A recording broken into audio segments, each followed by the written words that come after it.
welcome back to the second half of the newspaper chapter. And what I wanted to do is, as we were finishing the first video, I talked about how in 1833 Benjamin Day began what is called the penny press era.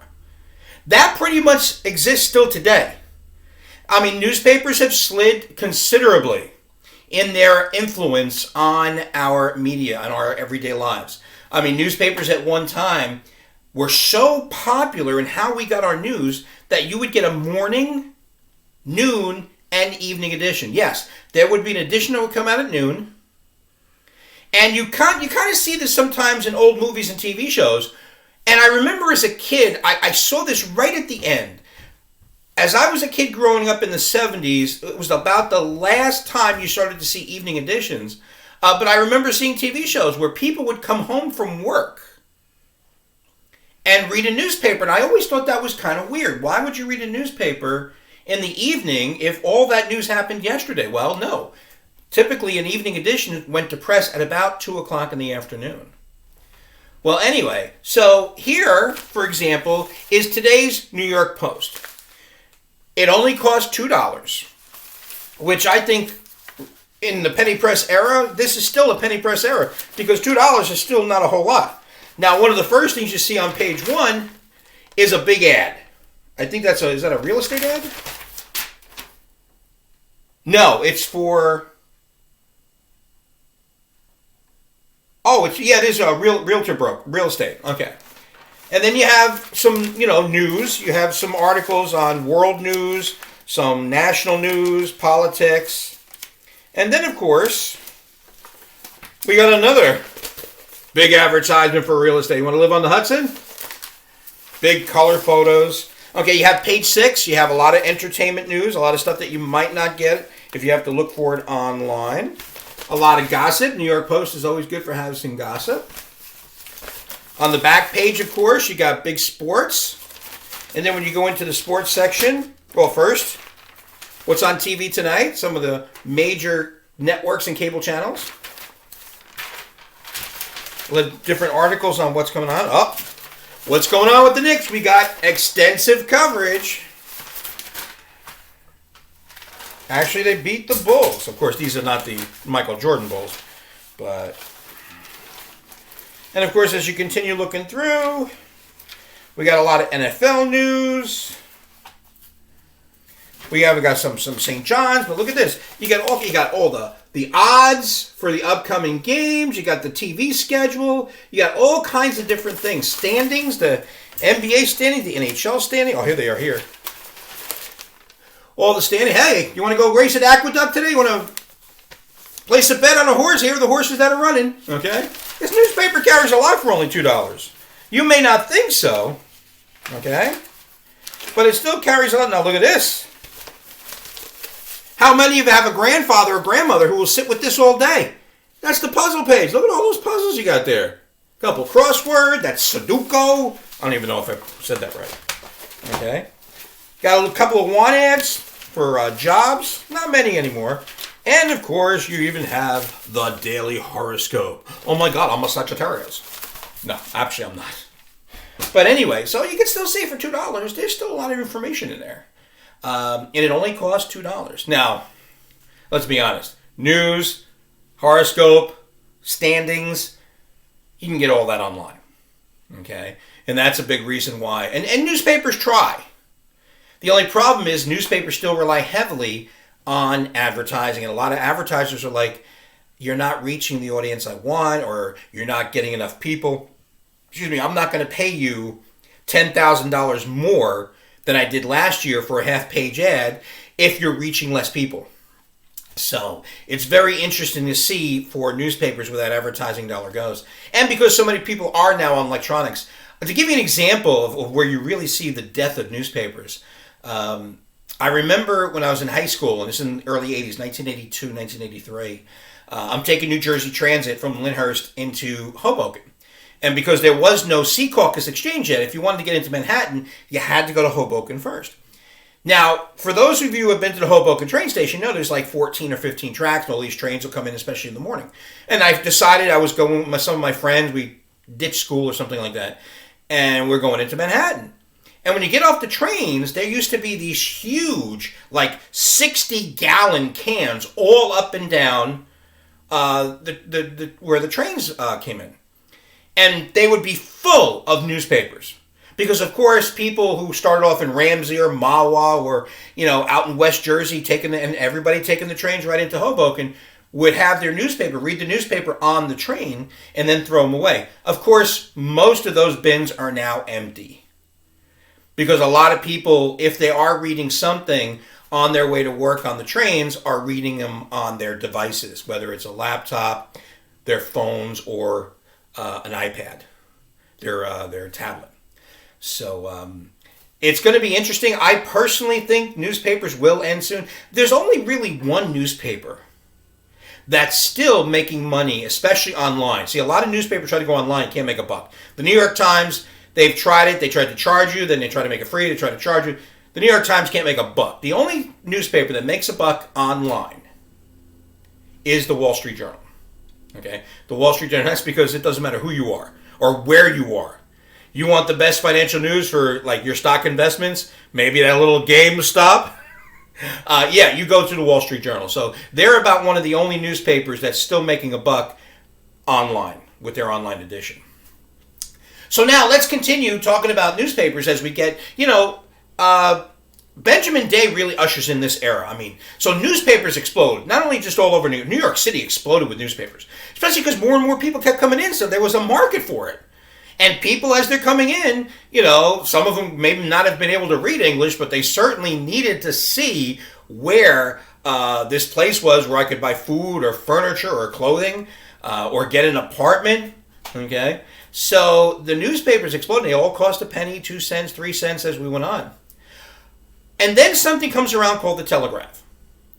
Now, the telegraph, of course, is a wire where you could send Morse code, and the wire would be on post, typical or very much the pioneer to what we see today with our telephone poles. Okay?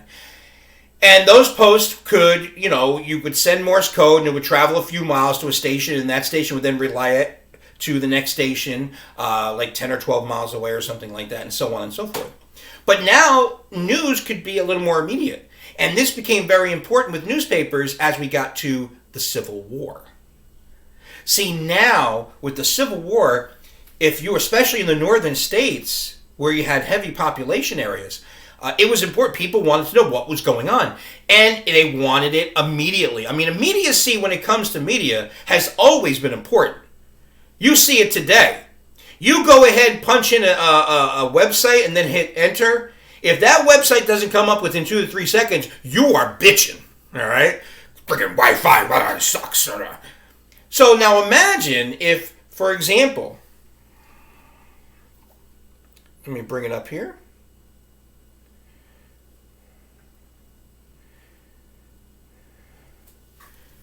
As you can see here, this is the New York Times from, I think it's July 6th. I'm trying to get the glare out of there. This is a headline from July 6th giving details about the Battle of Gettysburg. And of course, as people were getting word that this battle was about to happen or was starting to happen, they wanted immediate notice. They wanted to know exactly what's happening as soon as possible. And thanks to the telegraph, that made it possible. So that from Gettysburg, Pennsylvania, people could, they could send Morse code through the telegraph wire, get it to these stations, and get it to wherever the newspapers were as soon as possible. So instead of waiting a week or 2 weeks after something happened to find out about it, you were only waiting a couple of days. Now, I know for us, that's immediate is immediate. I want to know what's happening. We get your Facebook, your camera out, Facebook Live when something's happening. But for them, that was immediate. So here it is, July 6th, and you're getting complete details of the battle that ended on July 3rd. So that was really important. That was really important. The telegraph really helped that out. Now, after the Civil War, and as we go west, young man, America is expanding. And as we start to settle the frontier, as we get into the 1870s and the 1880s, newspapers in major cities become such a big deal, with morning editions, afternoon editions, evening editions, that you actually see media empires for the first time. Okay? Now, we're not talking about like Viacom or something like that, but still you had media empires that were based solely on newspapers. Okay? Now, one of those media empires was based out in San Francisco, run by this guy right here. His name was William Randolph Hearst. Now, San Francisco had been settled for a very long time by this point, and his San Francisco newspapers had gone so well.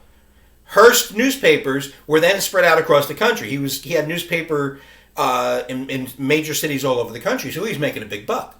Well, now he wanted to come into New York City. So he goes ahead and he buys the New York Journal, which was a top newspaper. He saw the New York Journal, he saw an opportunity to really make a lot of money in New York City. I mean, hell, San Francisco, Minneapolis, all over the Midwest, he was already making a good buck. Well, there was another guy who was also making a lot of money on newspapers in the Midwest too. And he was the chief rival of Hearst. And it was this guy right here. This guy is Joseph Pulitzer, and he's based out of St. Louis. The St. Louis Post-Dispatch was his main newspaper, but he also had newspapers in cities all around the country, and he made a big buck. Well, he saw Hearst go into New York to buy the New York Journal. He decides to go into New York and buy the New York World. So now you've got the two top media magnates in this country are now in the top media market, New York City.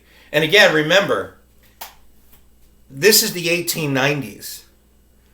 This is now the beginning of starting right from 1890 to about 1920.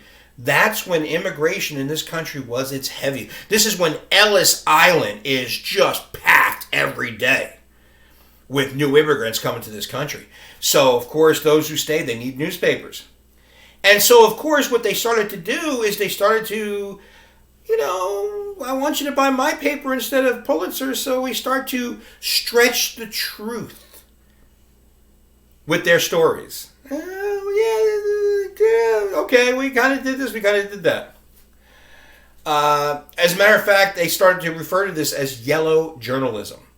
Now, the reason why they called it yellow journalism, Hearst saw that in the New York World, owned by Pulitzer, one of the most popular parts of his newspaper was a cartoon. Kids like to read this cartoon every day. And it was a cartoon where the main character was named Yellow Kid. It was about the only colorized version of the newspaper, is that Yellow Kid, of course, was painted in yellow.